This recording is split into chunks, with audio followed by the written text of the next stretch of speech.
Eala did not just defeat Aryna Sabalenka in Rome, she dismantled the world's most feared champion in front of 60,000 stunned witnesses. Sponsors watching courtside did not reach for their phones, they reached for their checkbooks. What unfolded across 3 sets on the Foro Italico's grandest stage shattered every projection, every ranking logic, every expectation the tennis establishment had quietly filed under impossible. A 20-year-old from the Philippines walked through the most dominant player alive and emerged without a single tremor of doubt on her face. Within 90 minutes of the final point, billion-dollar conversations began. Within 6 hours, the WTA's entire commercial calendar shifted. Within 24 hours, Aryna Sabalenka's team released a statement so sharp, so defensive, so raw, that it ignited a firestorm nobody was prepared to contain. This is not a tennis story. This is a reckoning. Nobody outside the Philippines genuinely believed Eala would be standing across the net from Aryna Sabalenka at the Italian Open. Not the odds makers, not the broadcast networks, not even the most devoted members of her growing international fan base. The narrative was already written before the draw was made. Sabalenka, the reigning world #1, the 2-time Grand Slam champion with forearms sculpted from pure competitive fury, would cruise through Rome's red clay without breaking a sweat that mattered. Eala had other intentions entirely. Her trajectory into that quarterfinal had been nothing short of surgical. She had dispatched 3 opponents in straight sets, each victory cleaner than the previous, each performance revealing something sharper, something more deliberate in her game. Her first-round match lasted 54 minutes. Her second lasted 61. By the time she demolished the 7th seed in her third match with a 6-2, 6-1 scoreline that left Italian journalists reaching for superlatives they had not dusted off since Serena Williams was destroying fields in her prime, something shifted in the tournament conversation. People started paying attention. But paying attention and genuinely believing were still separated by the chasm of Sabalenka's reputation. The Belarusian had not lost a match on clay in 11 consecutive outings. Her serve, clocking regularly above 190 kilometers per hour, functioned as a weapon that most top 100 players spent entire tactical sessions trying to neutralize, typically with limited success. Her forehand wound into an aggressive inside-out arc that had buckled knees from Melbourne to Madrid, represented perhaps the single most punishing groundstroke operating anywhere on the women's circuit. Eala knew all of it. She had studied every frame, every tendency, every micro-pattern in Sabalenka's movement between first and second serve. Her coaching staff had built an entire week of preparation around one central principle: do not respect the reputation. Respect only the ball. That philosophy walked onto the Foro Italico's campus and trolley with her, and it announced itself immediately. Eala's warm-up was unhurried, deliberate. She struck through her ground strokes with a flatness that made the clay sing differently than it had for anyone else that week. Sabalenka, warming up on the opposite baseline, glanced across the net twice during the knockup. Both times, her expression registered something unfamiliar. Not concern, not yet, but acknowledgement. The crowd, 12,000 strong and buzzing with the particular anticipation that Roman tennis crowds carry like inherited treasure, sensed something extraordinary approaching. When the umpire called time and both players walked to their chairs, a silence fell over the stadium that nobody manufactured and nobody requested. It arrived naturally, the way silence arrives before something monumental.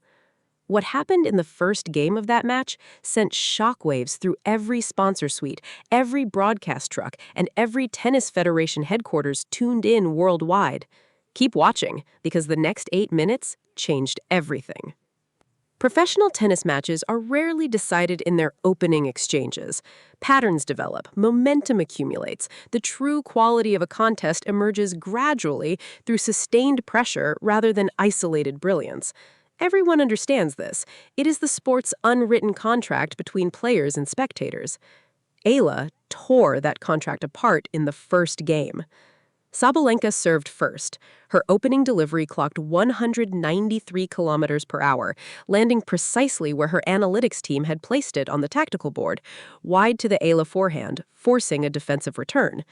Eala did not play defensively. She stepped inside the baseline by 2 full strides, absorbed the pace, and redirected the ball cross-court with such explosive acceleration that Sabalenka's recovery step, a step that had rescued her from far more dangerous positions than this, arrived a full half-second late. The crowd inhaled sharply. Second point, Sabalenka tried the body serve. Eala moved laterally, opened her stance, and drove a forehand winner down the line that clipped the corner chalk with the precision of a struck match. Third point, a rally developed.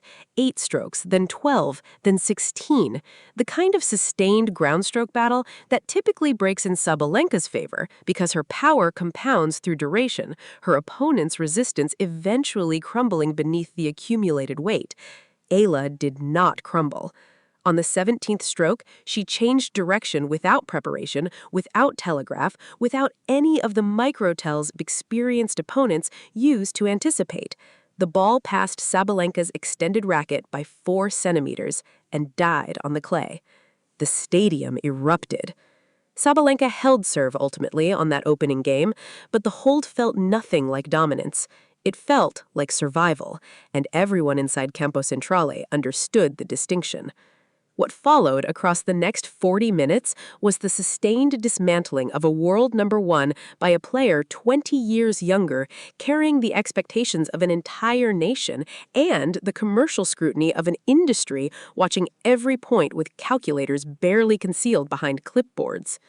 Eala broke in the 3rd game, held to love, broke again in the 7th, took the first set 6-3 with a serving accuracy percentage 74% first serves in that her statistics team would later confirm as the highest of her professional career on clay. Sabalenka's post-set coaching break lasted 4 minutes. Her coach, speaking in rapid Belarusian, gestured repeatedly towards Eala's service box. Whatever adjustment was prescribed, whatever tactical pivot was mapped, it arrived too late and delivered too little. Eala, sitting alone on her chair during that break, did not adjust anything. She sipped water, closed her eyes briefly, and bounced twice on her heels as she stood. She already knew what the second set required. She had mapped it during the 40 minutes she had just spent executing the first. In the press box above, 3 separate correspondents for major global sports publications were simultaneously composing sentences they had not written about a WTA quarterfinal in years. The phrase generational talent appeared in all 3 drafts, independently of each other, within minutes of each other. And in the sponsor suites lining the upper tier of Campo Centrale, conversations that had begun as casual match-watching observations were quietly, rapidly, urgently becoming something else entirely. Beyond the commercial chaos, beyond the diplomatic tensions of competitive rivalry laid unexpectedly bare, a quieter truth was emerging, one that made the story richer and more complicated than any headline captured adequately. Sabalenka, for all the controversy her statement generated, was not entirely wrong in one thing. The commercial response to Eala's victory was disproportionate, not because Eala was undeserving, but because the sports industry had been systematically undervaluing the Asian tennis market for years and was now overcorrecting with the sudden, almost panicked urgency of an industry recognizing a missed opportunity of enormous proportions. Eala herself, in a longer exchange with a Philippine sports journalist who had traveled to Rome specifically to cover her tournament, acknowledged this complexity. "I'm grateful," she said, "but I know this attention has layers. Some of it is about me. Some of it is about what I represent commercially. I'm not naive about which category moves faster." She was 20 years old when she said that. Industry veterans twice her age have never demonstrated equivalent clarity about the economics surrounding their own fame.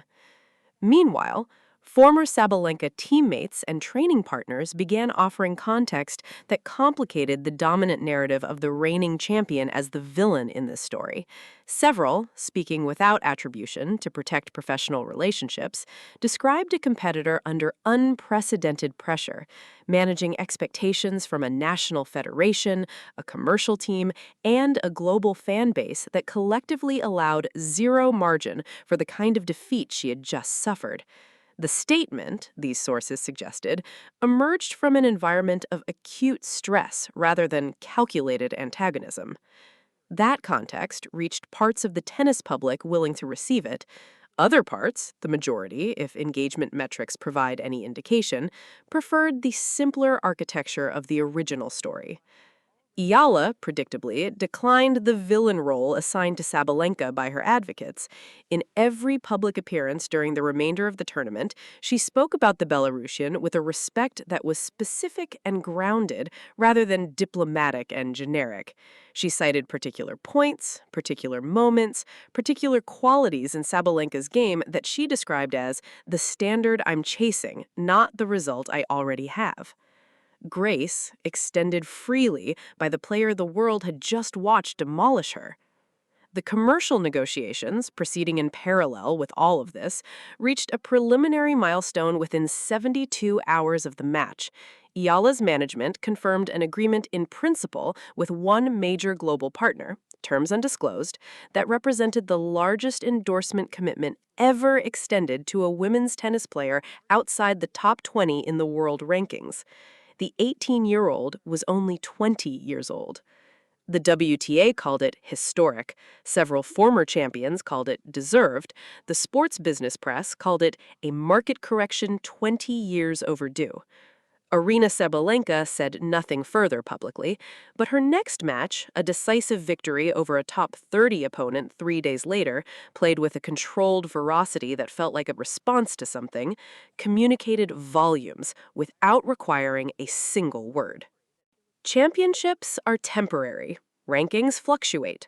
The trophy presented at any given tournament is locked inside a cabinet within weeks, and the sport moves forward with its relentless seasonal momentum, erasing yesterday's drama with tomorrow's fresh competition.